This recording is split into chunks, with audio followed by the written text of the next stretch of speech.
Good morning बच्चों।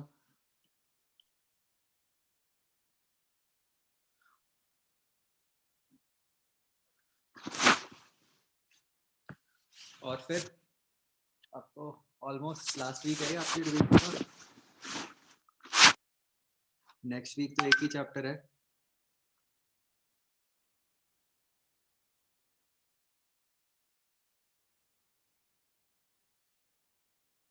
तो आप भी चाहते होगे कि यार हो जाए खत्म जल्दी एग्जाम।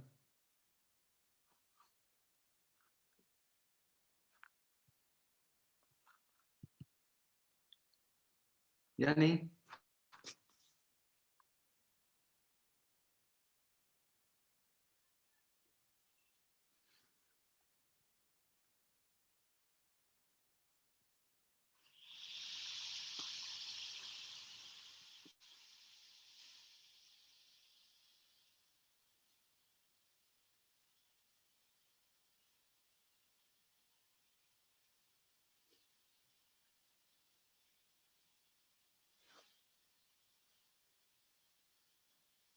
ओके।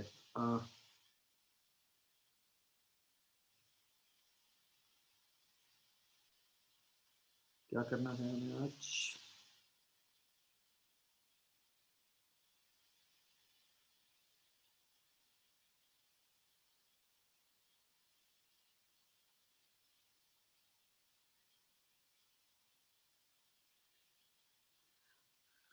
अच्छा बच्चा, एनी पर्टिकुलर कंसेप्ट इन इलेक्ट्रोस्टैट्स जो आप मतलब चाहते हो कि मैं कुछ रिवाइज करा दूं?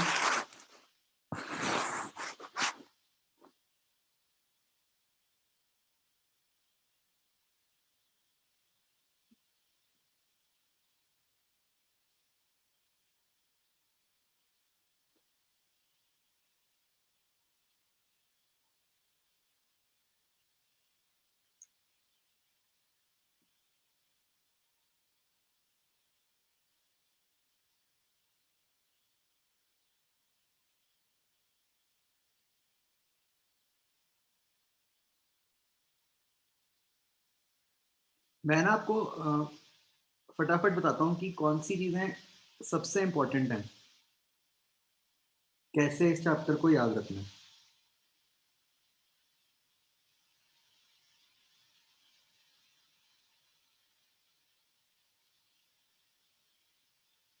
ठीक है, मतलब मैं पूरा चैप्टर तो नहीं मैं रिवाइज करा सकता, अभी इतना टाइम नहीं है अपने पास, बट एटलीस्ट ब्रॉडली जिससे हमें डिस्कस ओके पता चल जाए कि क्या क्या सबसे इंपॉर्टेंट चीजें हैं वो देख लेते हैं। सबसे पहली बात बच्चों ये बताओ कि देखो आपको पता है कि इस चैप्टर में फॉर्मूलाज हैं बहुत सारे, राइट? एंड एक चांस रहता है कि आप ना वो फॉर्मूलेज गलत अप्लाई कर दो जल्दी में, कि फील्ड में पोटेंशियल का लगा दिया एंड सो ऑन, राइट? तो उसके लिए बच्चों पता है क्या माइंड में रखो कि इस तरह से रखो, आप ये देखो कि आपके सारे फॉर्मूलाज में आर तो आता ही है, डिस्टेंस। हाँ, तो आपने इसको ऐसे याद रखना है कि मतलब देखो, एक बार सोचो कि कहां कहां पे 1/r² की प्रोपोर्शनैलिटी आती है। हम आर की अलग अलग पावर्स की फॉर्म्स में याद रख सकते हैं फॉर्मूलाज। तो बताओ 1/r² कहां कहां आता है? फोर्स में आ गया, है ना?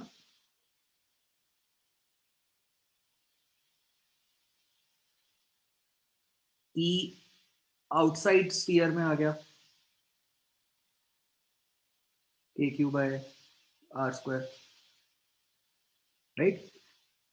एक बच्चों आपने ये ध्यान रखना है बहुत कि स्मॉल आर कहां पे यूज हो रहा है, कैपिटल आर कहां पे यूज हो रहा है, उससे क्या फर्क पड़ेगा? बेसिकली स्मॉल आर क्या होगा, जनरल डिस्टेंस।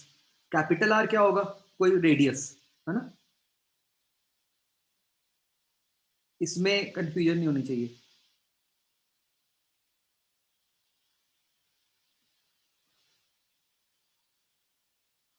बच्चों और बताओ कहीं पे 1/r² आता है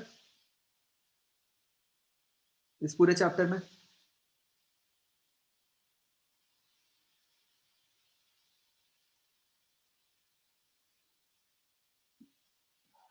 ओके, 1/r³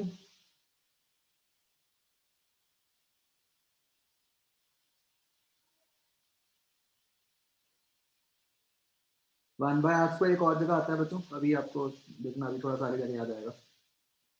1/r³ कहाँ आता है? डायपोल में, राइट? तो अब आप कैसे डायपोल में क्या क्या केसेस हो गए? ई एक्शियल क्या होता है? 2kp/r³। इसको वेक्टर फॉर्म में ही याद रखना सही रहता है, ताकि आपको डायरेक्शन भी पता रहे। और दूसरा ई इक्वेटोरियल -kp/r³, राइट?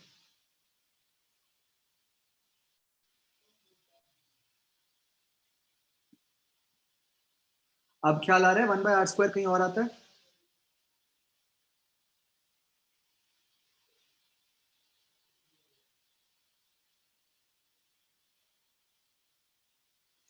डायपोल के कारण पोटेंशियल का क्या फॉर्मूला होता है बच्चों?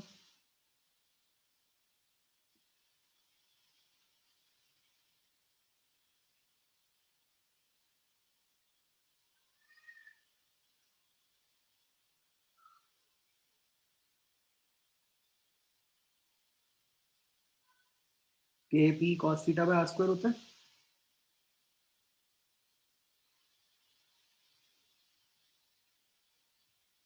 इज इट बच्चों? ना, ये इस फॉर्मूला से ही सारे केस कवर हो जाते हैं। इससे इक्वेटोरियल भी निकल आएगा, एक्शियल भी निकल आएगा, है ना?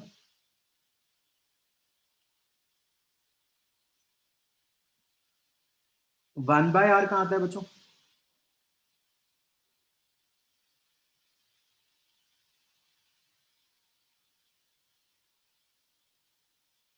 Electric field due to infinite wire.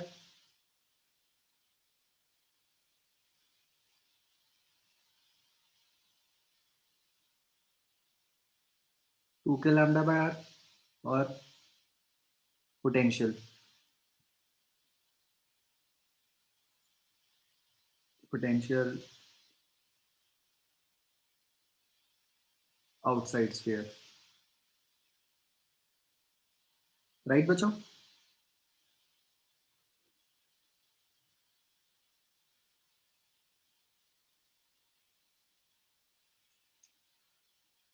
अब बताओ कौन से ऐसे रिजल्ट्स हैं जो आर पे डिपेंड ही नहीं करते, मतलब आर की पावर 0 हो गई, मतलब डिस्टेंस के इंडिपेंडेंट है।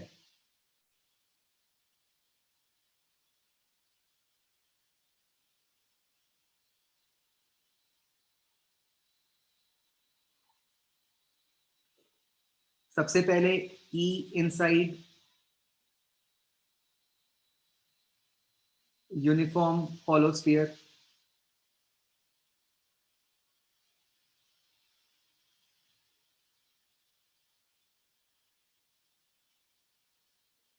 इसकी क्या वैल्यू होती है बच्चों?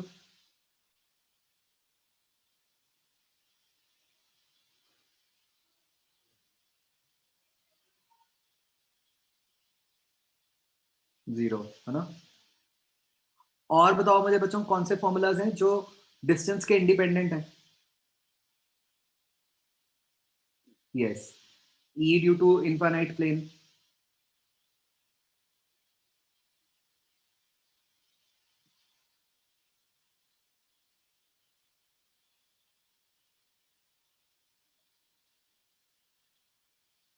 और बताओ। Yes, V inside uniform hollow shell.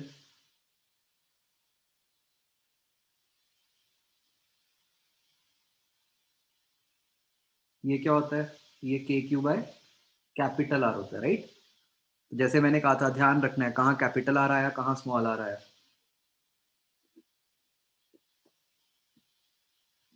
मतलब ये तो कैपिटल आ रहा है, तो ये तो कांस्टेंट टर्म होगी।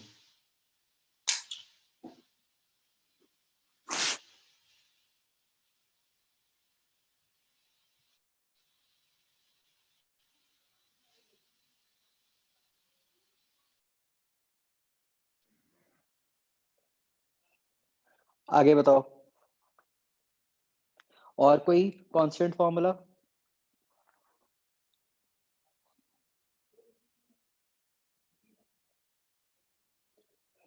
चलो, r की पावर 1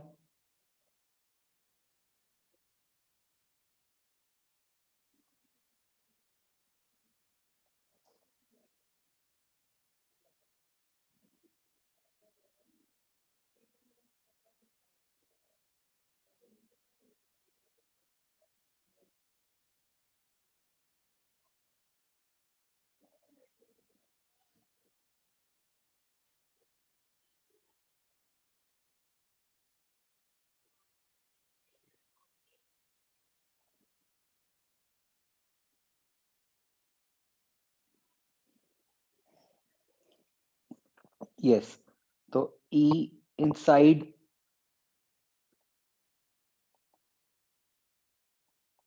यूनिफॉर्म सॉलिड स्फीयर ना हो, राइट? अब हॉलो नहीं है, सॉलिड है, ध्यान रखना। ये क्या बन गया?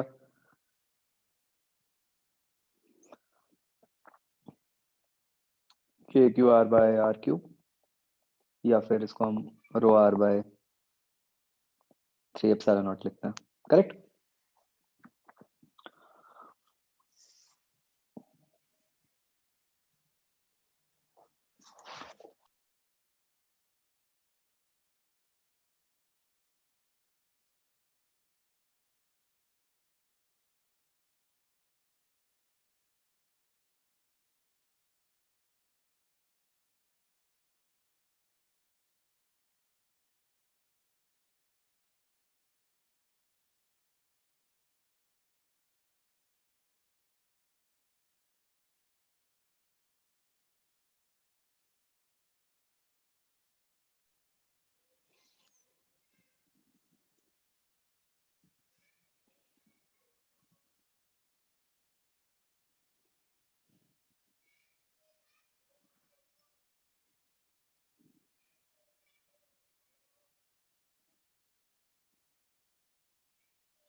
हाँ बच्चों,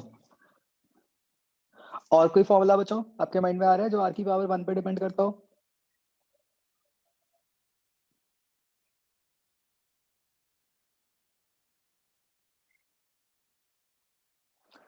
r की पावर 2 पे?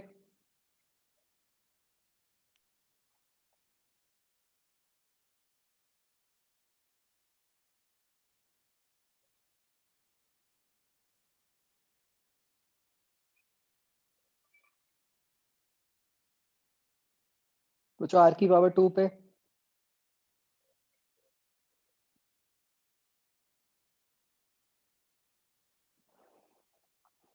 बच्चों ये सुना तो होगा आपने कहीं, what is v inside uniform solid sphere?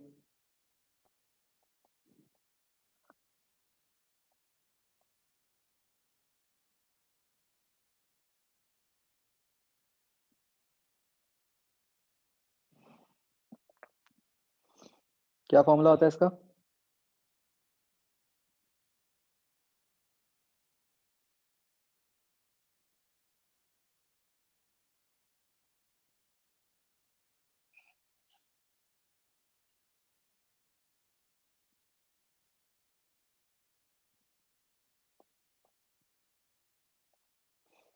ये होता है बच्चों?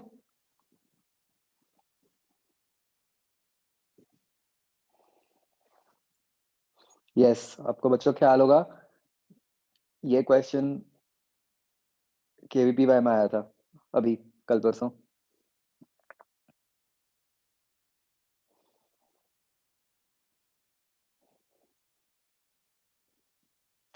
एंड जो बच्चों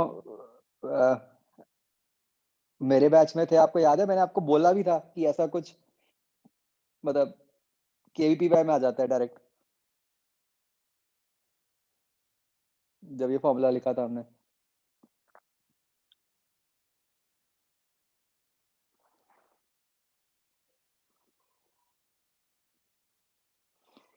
तो ये ठीक करके आए थे आरुष?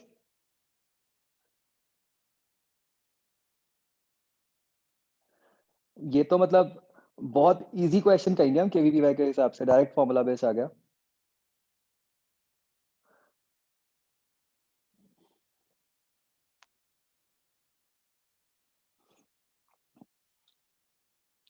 ओके, तो बच्चों आप एक बात देख रहे हो कि इससे क्या हुआ कि अब आपके सारे फ़ॉर्मूलाज़ आपके पास इकट्ठे आ गए।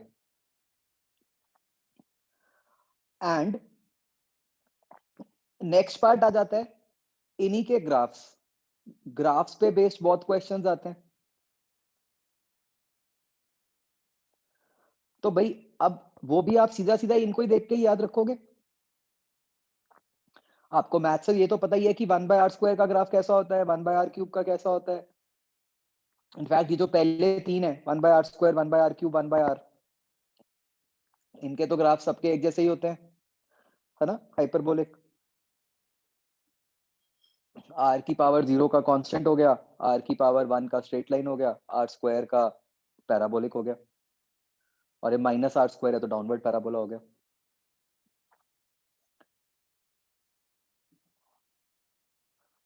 तो मतलब इस तरह से ही याद रख के सीधा-सीधा आपके कितने सारे केसेस कवर हो गए।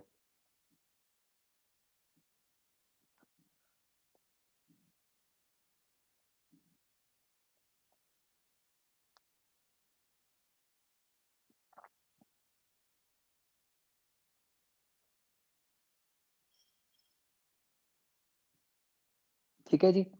जो डायपोल के फ़ॉर्मूलाज़ थे, आपके अपने आप ही इसमें ही कवर हो गए।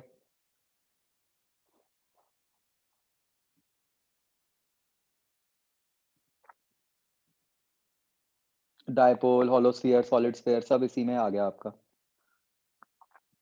नेक्स्ट अब जो इम्पोर्टेंट चीज़ आपको इस चैप्टर में आनी चाहिए, जिस पे बहुत क्वेश्चंस आते हैं, दैट इज़ गॉस लॉ। ठीक है? गॉस लॉ में जो ध्यान रखने वाली बात होती है, बच्चों, लेफ्ट साइड पे क्या आता है? Integral E dot D A. Right hand side पे क्या आता है? Q enclosed by epsilon not. क्या बच्चों सबसे इम्पोर्टेंट पॉइंट्स होते हैं रिलेटेड टू गॉस लॉ? सबसे पहले तो ये कि ई जो होता है that is due to all charges, right? Whereas q के अंदर जो होता है वो इनक्लोज्ड ही होता है।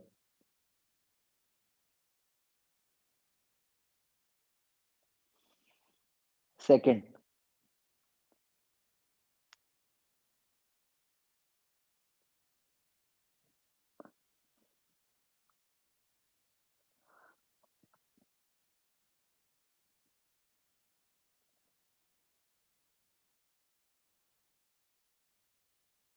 बच्चों अगर क्यू इनक्लोज्ड 0 है तो डज इट इम्प्लाई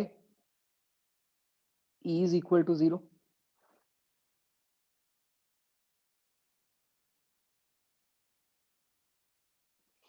अगर कोई हमने सरफेस बनाई उसके अंदर चार्ज इनक्लोज 0 है, तो क्या उसका मतलब ये है कि वहां फील्ड 0 हो गई?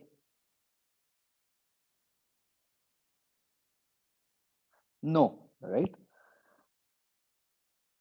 क्यू इनक्लोज 0 implies कि integral E dot d is 0, right? अगर इंटीग्रल ई डॉट 0 है, this does not in any way imply कि ई इज 0, राइट? वो तो इंटीग्रल है जो 0 आ रहा है। तो डॉट प्रोडक्ट है, कुछ जगह प्लस हुआ, कुछ जगह माइनस हुआ, तो सब मिला के 0 आ गया। हाँ, उल्टा अगर होता, ई 0 होता, देन इट डेफिनेटली इम्प्लाइज कि ई डॉट डी ए 0 है, इजंट इट?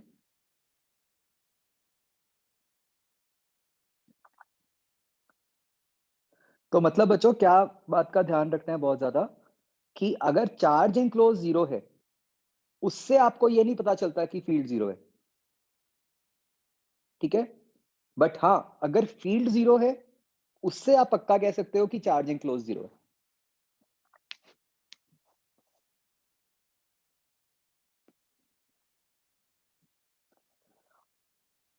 और तीसरी बात बच्चों कि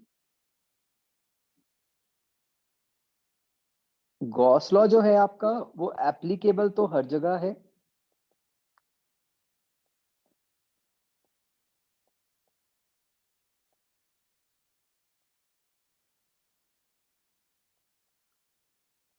बट यूजफुल कहाँ पे है?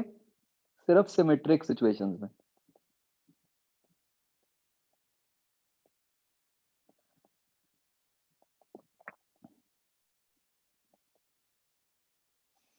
एंड व्हेन वी से सिमेट्रिक, उसका क्या मतलब है? जहां पे ई कांस्टेंट हो। तो ई कांस्टेंट होने से क्या फायदा हो जाएगा? वो इंटीग्रल के बाहर आ जाएगा।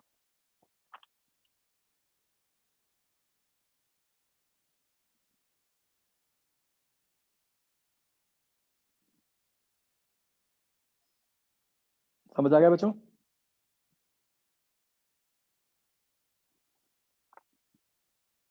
एंड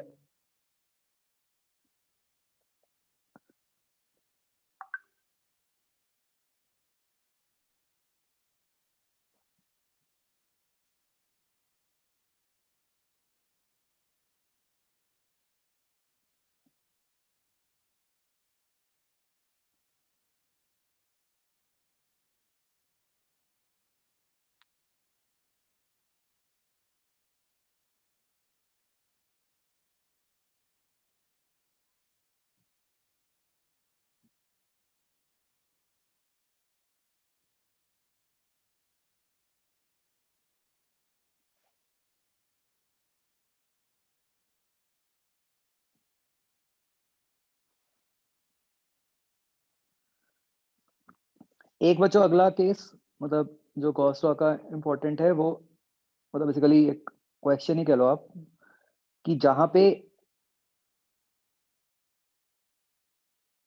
आपको किसी आर डिस्टेंस पे ई निकालना है और आपकी डेंसिटी वेरिएबल है, तो इस केस में गॉस लॉ क्या बन जाएगा? मतलब आपकी जो लेफ्ट हैंड साइड है वो बन जाएगी ई इंटू 4πr², और राइट हैंड साइड में जो क्यू इंक्लोज्ड है वो क्या बन जाएगा? Integral of rho into 4πr² dr from 0 to r upon epsilon not.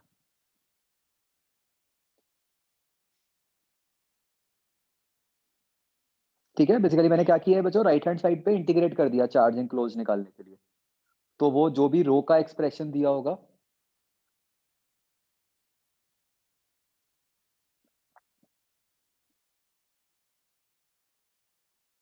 उसको यूज करके निकल आएगा।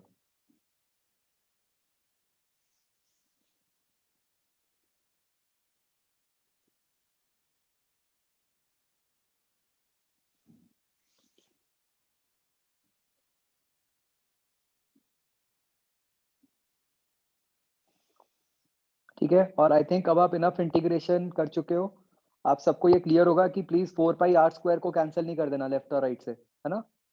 वो इंटीग्रेट होने के बाद जो भी बनेगा उसको कैंसिल करना है।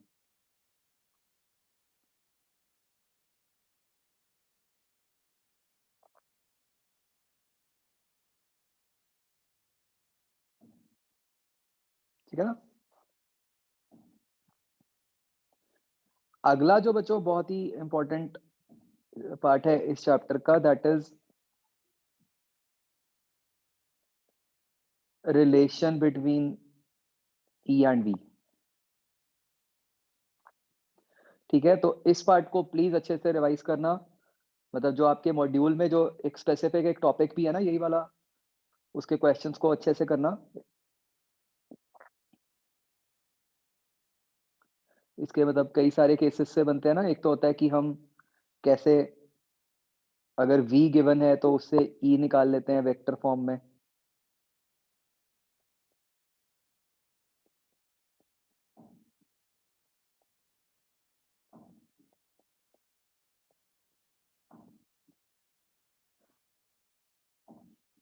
अगला होता है कि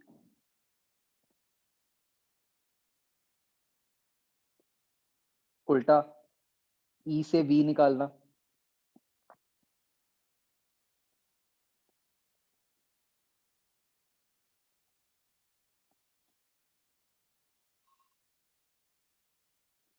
तो यहाँ पे बच्चों साइंस का बहुत ध्यान रखना है, ठीक है? साइन की गलती नहीं होनी चाहिए किसी भी हालत में।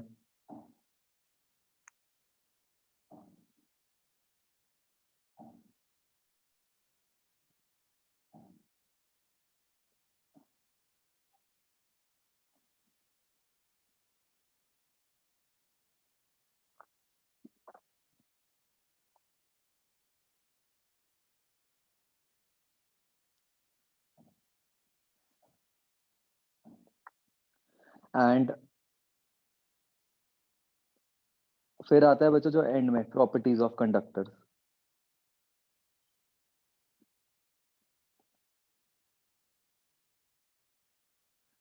ये मतलब मैंने बच्चों क्या किया, चैप्टर के जो सबसे इंपॉर्टेंट पॉइंट्स थे वो उठा लिए। प्रॉपर्टीज ऑफ कंडक्टर में बताओ फटाफट क्या क्या प्रॉपर्टीज होती हैं। पहले तो इक्वी पोटेंशियल होता है, दूसरा उसमें हर जगह ई जीरो होता है, तीसरा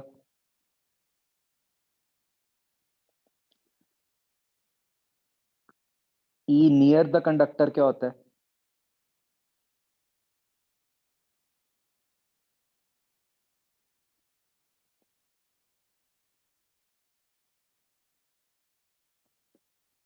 सिग्मा बाय एप्सिलॉन नॉट।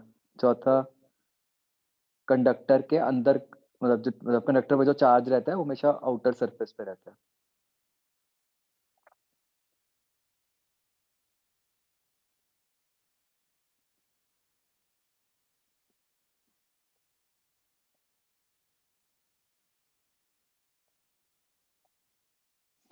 तो बच्चों ये इक्विपोटेंशियल की प्रॉपर्टी है, मतलब कंडक्टर के लिए भी अपने आप एप्लीकेबल हो गई कि फील्ड लाइंस परपेंडिकुलर हो गई टू द सरफेस, है ना?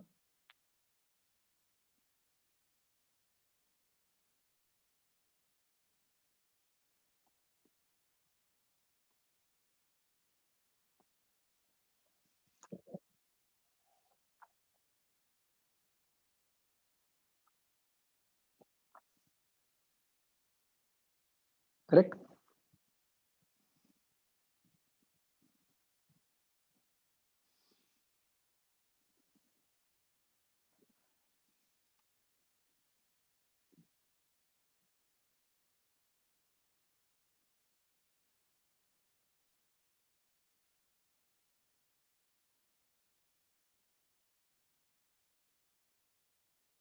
ओके बच्चों, एनीथिंग एल्स?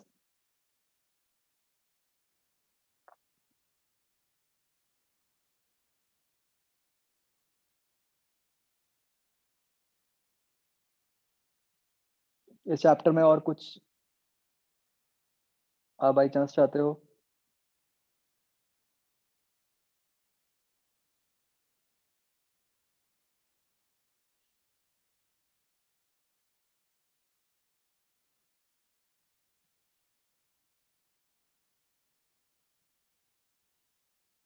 चलो ठीक है, अब शीट करते हैं।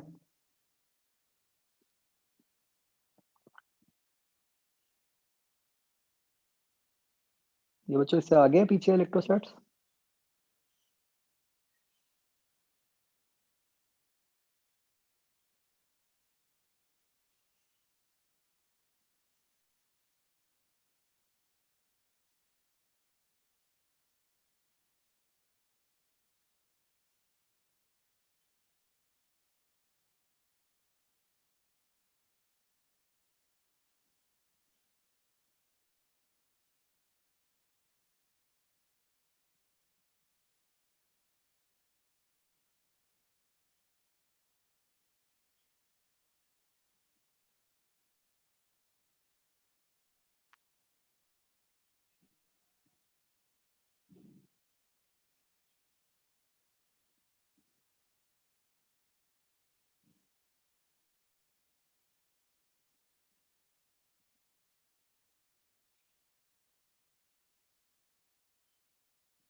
हाँ बच्चों बताओ।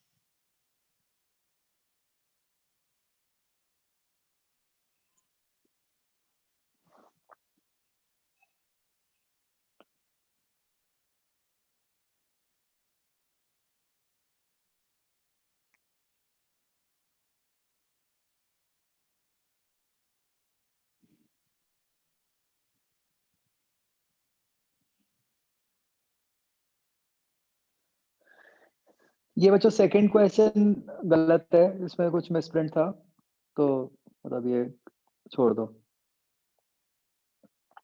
ये मतलब एक्चुअल क्वेश्चन में ही मिसप्रिंट था 2002 में।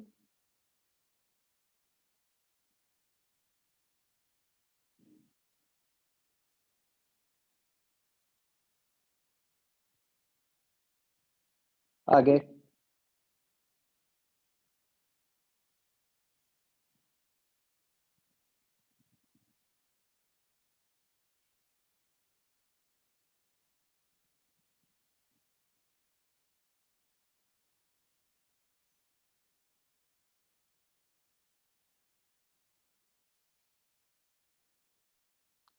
सेवेंथ क्वेश्चन देखो, इक्वल रेडियस इक्वल चार्ज, तो फोर्स एफ है।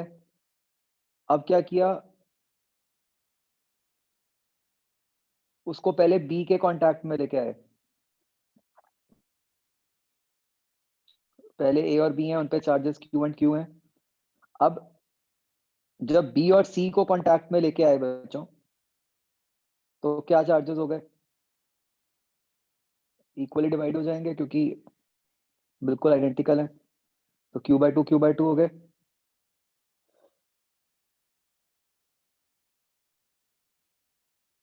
पहले बी और सी हैं, right.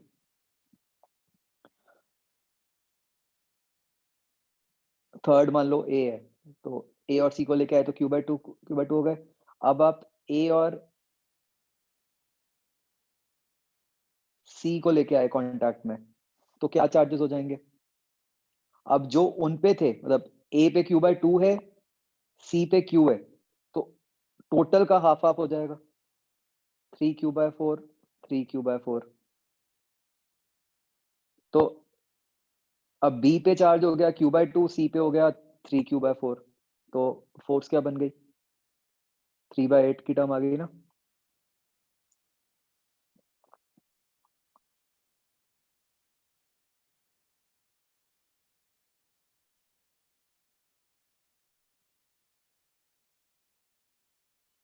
11th question, energy conservation.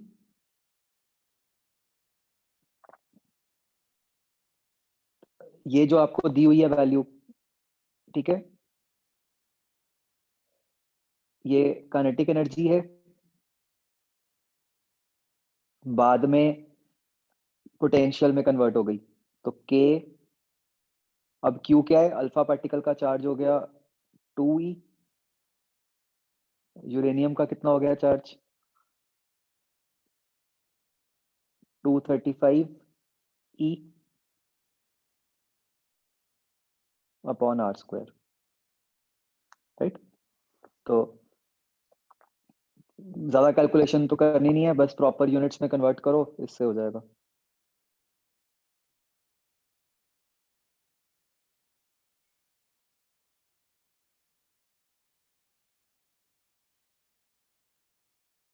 अच्छा, सेवेंथ में ये मिसप्रिंट है। हाँ, मतलब ये लिखा होना चाहिए था, third spherical conductor having same radius as that of B, मतलब then brought in contact with C, ऐसे लिखा हुआ है। मतलब इसमें ये थोड़ा यहाँ लिखा होना चाहिए था कि is first brought in contact with B.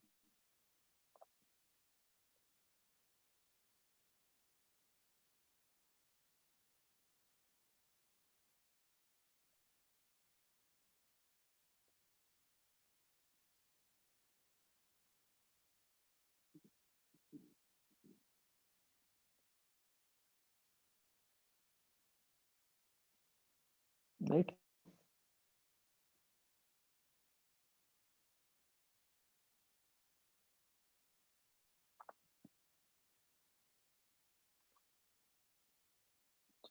Fifteenth question, potential difference 20 है,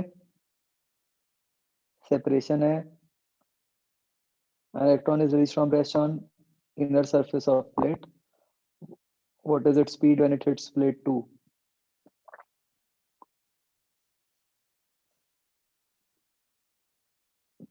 तो इसमें आपको क्या यूज करना है?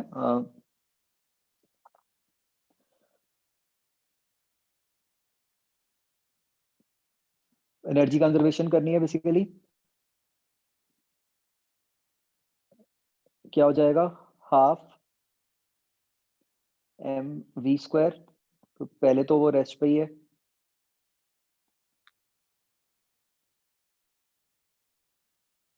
Is equal to charge into potential difference.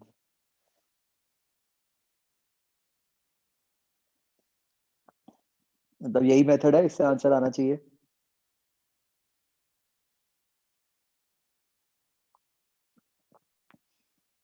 इससे नहीं आता क्या?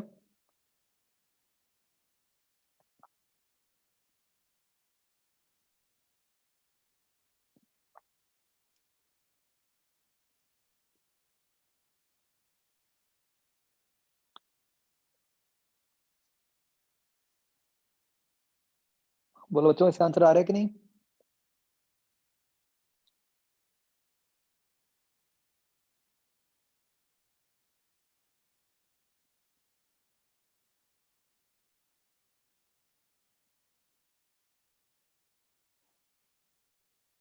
ए तो नहीं होना चाहिए, इतनी कम तो नहीं होगी स्पीड। निकाल लो। एंड बच्चों, पता है हमेशा ऑप्शंस देखनी चाहिए। देखो बहुत दूर दूर हैं, तो आपको कोई एग्जैक्ट सॉल्व करने की जरूरत ही नहीं है ना। समास को 9 ही ले लो।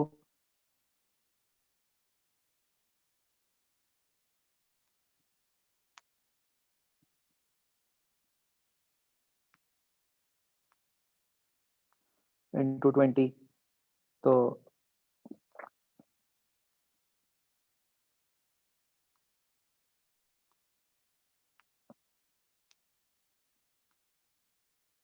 ये वी स्क्वायर देखो क्या बन गया।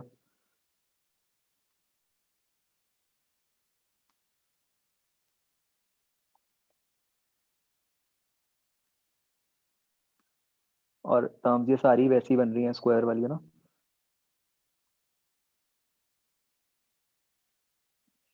ये बन गया 16 इंटू 4 इंटू 10 की पावर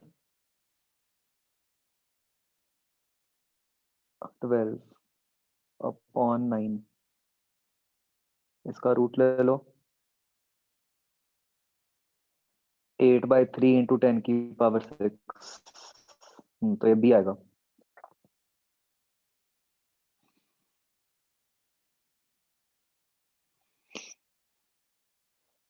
ठीक है ना?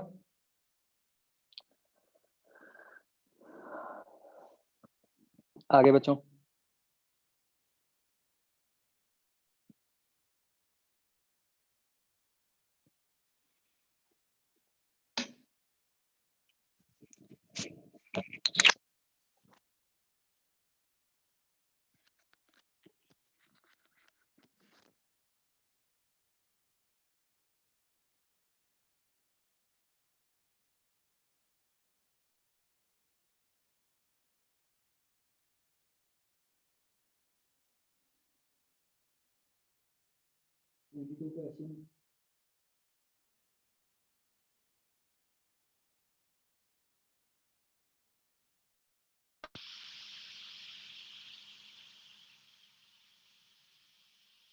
हाँ, उसी मेथड से करना है।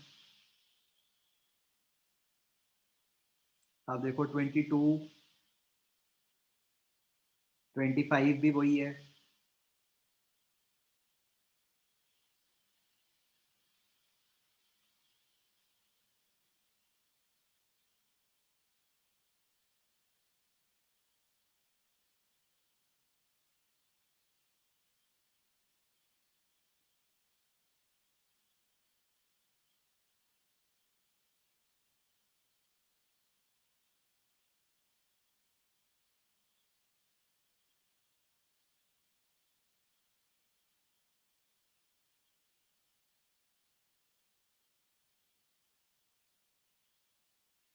26th क्वेश्चन देखो,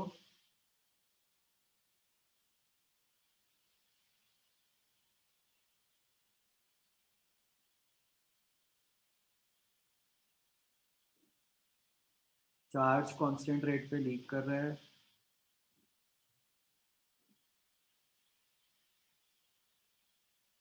और उस कारण से चार्जेस एक दूसरे को अप्रोच कर रहे हैं विद वेलोसिटी v की प्रोपोर्शनैलिटी बतानी है x के साथ।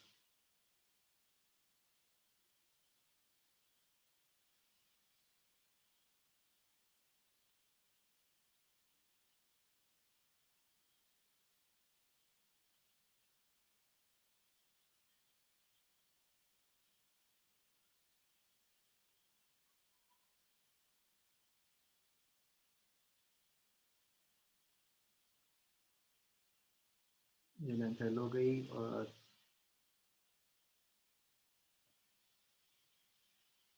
ये x है, और इस तरीके से चार्जेस एक दूसरे को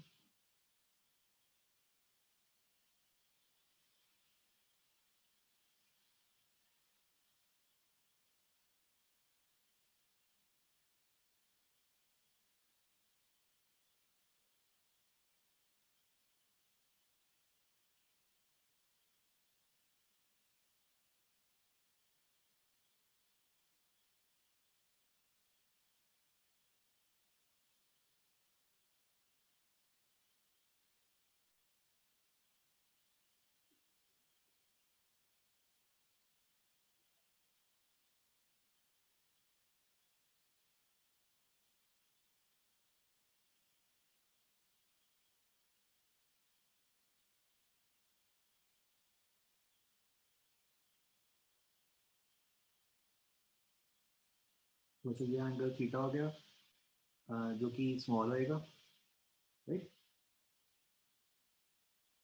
तो अब बच्चों अगर मैं टेंशन के कंपोनेंट्स बना के लिखूं, अपने पास बन जाएगा P cos theta equals to mg,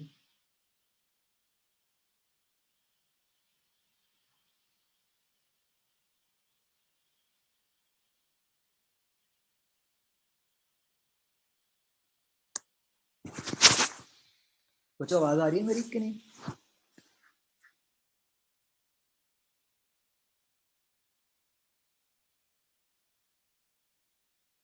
okay, और दूसरी इक्वेशन क्या बन गई? T sin theta is equal to k q square by x square। तो इन दोनों को जब हम डिवाइड करेंगे, we get tan theta is equal to, और बच्चों मैं सारी टर्म्स नहीं लिख रहा, मतलब हमें तो मतलब जो काम की है वो लिखें।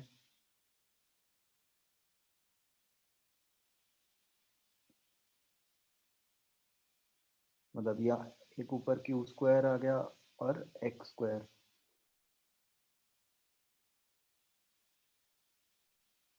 ये हमारे काम का है, राइट।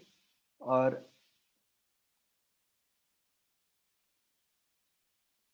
क्योंकि थीटा स्मॉल है, तो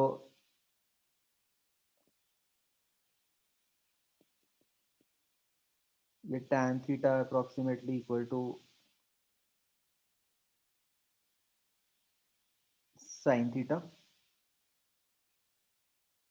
जो कि आपका बन गया x/2l। तो आपका ये बन गया x/2l की जो प्रोपोर्शनैलिटी आ गई वो Q square by x square के हिसाब से आ गया ना। तो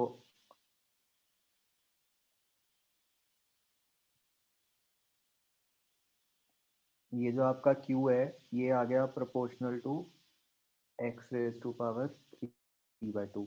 अब इसको अगर हम डिफ्रेंशिएट करें तो dq/dt आ गया 3/2 x की पावर हाफ इंटू dx/dt।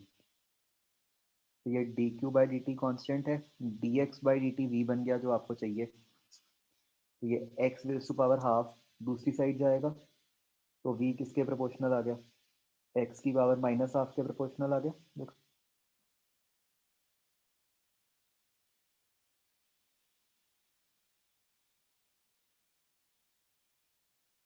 ठीक है, इस तरह से करना, थोड़ा सा लंबा है क्वेश्चन। आगे बच्चों,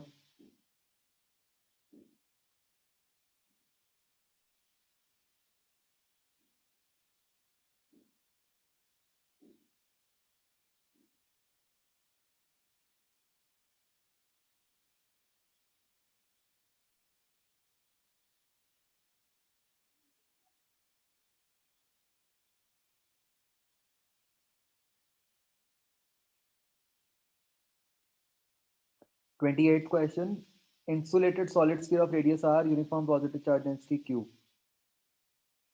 तो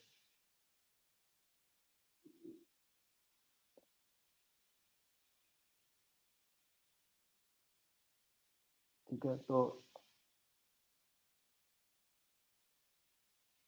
देखो, when charge q is taken from center to the surface of the square sphere, its potential energy changes by, तो इसको कैसे बताओगे आप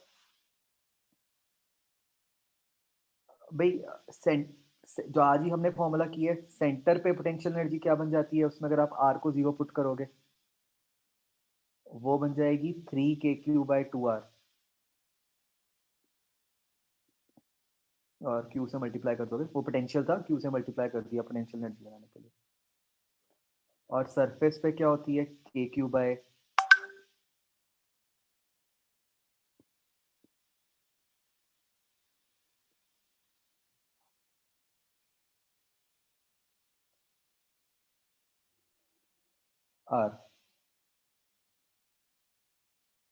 ठीक है ना। तो इन दोनों का डिफरेंस निकाल लो, और जो कैपिटल क्यू है उसको रो में कन्वर्ट कर दो, रो इंटू 4/3πr3।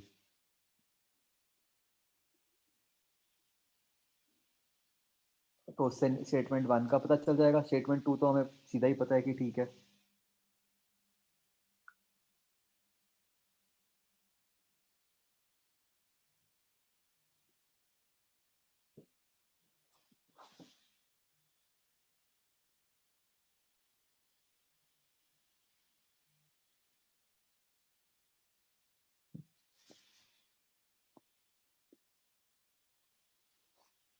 हाँ बच्चों, एक मिनट।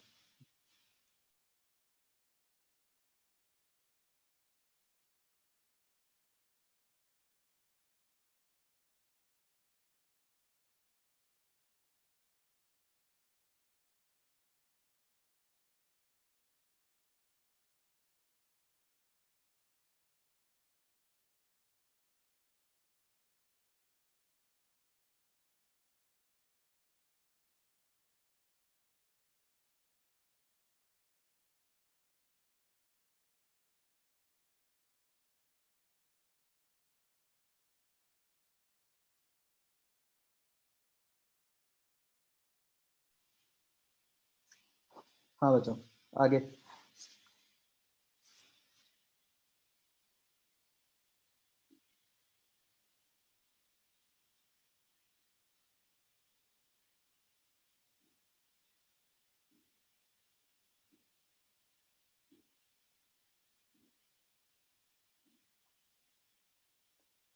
थर्टीएथ क्वेश्चन में जब आप सिचुएशन बनाओगे कि एक्स एक्सिस पे क्यू माइनस क्यू रख के,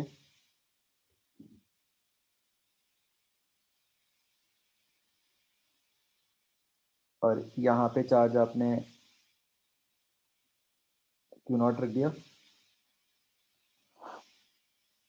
ठीक है। इनफैक्ट यहाँ रख के तो फायदा नहीं, मतलब थोड़ा सा ऊपर जैसे उन्होंने कहा है किसी वाई पे रख दो।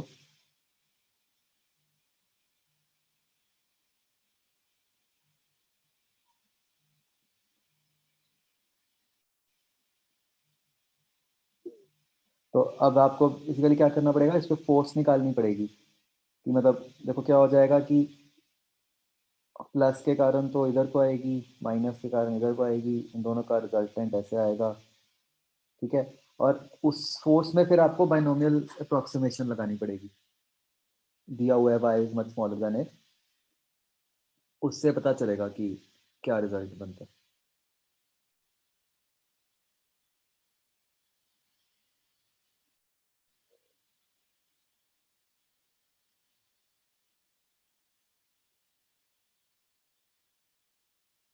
ठीक है?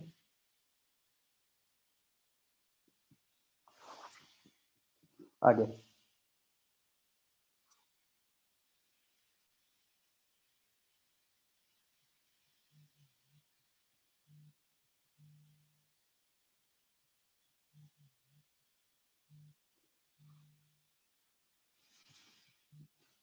आगे बच्चों,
हाँ जी, 31st क्वेश्चन।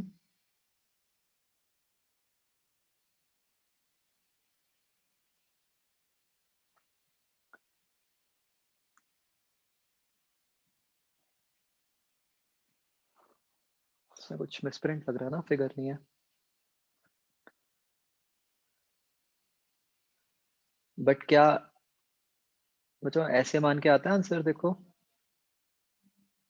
अगर हम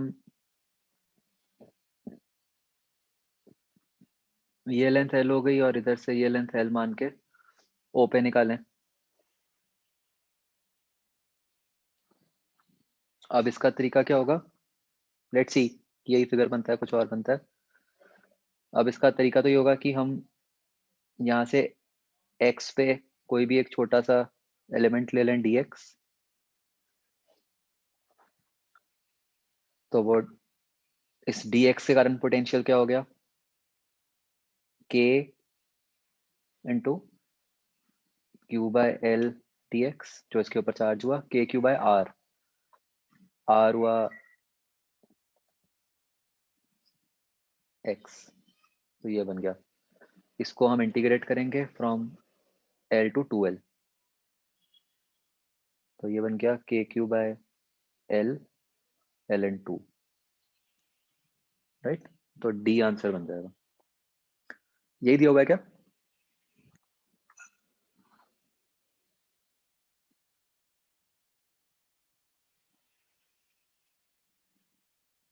ठीक है, तो बस ये ऐसे फिगर होना चाहिए, राइट। आगे बच्चों, बी पार्ट।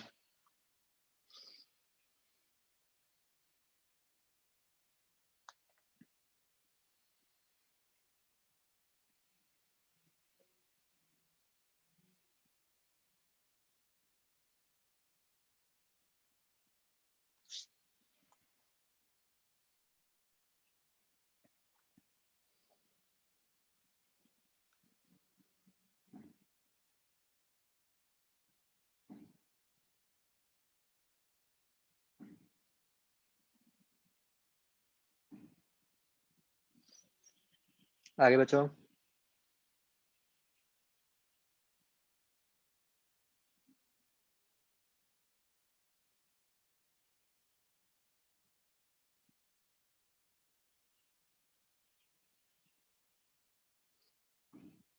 बच्चों किया नहीं है, डाउट्स नहीं?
हाँ बच्चों, फिर ये अभी ना करूं मैं डिस्कस ए पार्ट, बी पार्ट?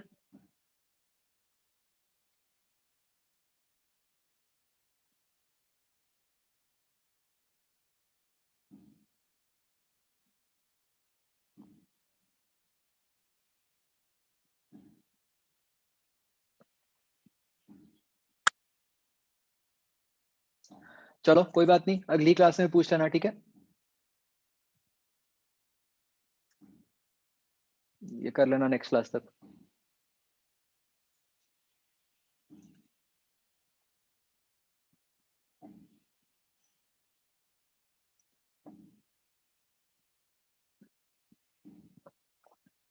वैसे तो मतलब यही रखो बच्चों, पहले ए पार्ट तो करो सारे चैप्टर्स का, है ना? मतलब ये ना हो कि इसके चक्कर में दूसरा चैप्टर आपका टच ही ना हो।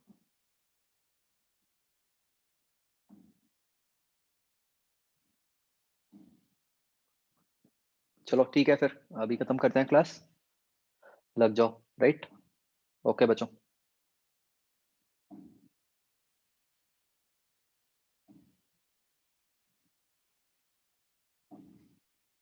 तनिष, इसके नोट्स मेरे पास भी नहीं है, क्योंकि ये स्टार्ट में हुआ था तो मैंने भी वो वैसे ही पढ़ाया हुआ है, कोई व्हाइट बोर्ड वगैरह पे, मतलब प्रॉपर नोट्स नहीं थे तब। ये आपको किसी बच्चे से लेने पड़ेंगे।